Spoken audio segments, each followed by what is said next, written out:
இப்போ பாருங்க, ம் ஒருத்தர் நம்மள தேடி தானா வராங்க அப்படின்னு சொன்னா, அவங்கள நம்ம வந்து ரொம்ப கேவலமா நினைக்க வேண்டாம். அ அவங்க தானா நம்மள தேடி வராங்க. தானா வரக்கூடிய சொந்தம் அ மிகச் சிறந்தது. தானா வரக்கூடிய நட்பு ரொம்பவும் சிறந்தது. நம் நாம் தேடி போவதை விட, நம்மை தேடி வருகின்ற அந்த நட்பு மிக மிக சிறந்தது.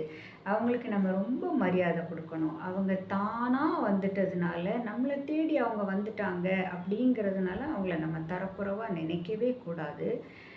அந்த மாதிரி மக்கள் உலகத்துல கிடைக்கிறது ரொம்ப கஷ்டம். ஏன்னா, இப்ப எல்லாருமே செல்ஃப் ரெஸ்பெக்ட், ஈகோ இதெல்லாம் வச்சுட்டு தான் நடந்துட்டுருக்காங்க.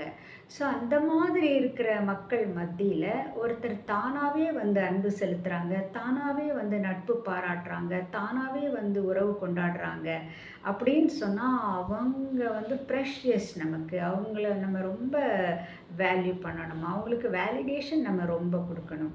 அவங்கள வந்து நம்ம கேவலமா நினைக்கவே கூடாது. அவங்க வந்து தானா வந்திருக்காங்க அப்படின்னா என்ன அர்த்தம்? காட் சென்ட் அப்படின்னு அர்த்தம். அவங்க தானா வரல. God sent. அப்போ அதுக்கு நம்ம ஒரு தனி மரியாதை குடுக்கணும். அவங்கள நம்ம ரொம்ப பொக்கிஷமா பார்த்துக்கணும். எஸ்.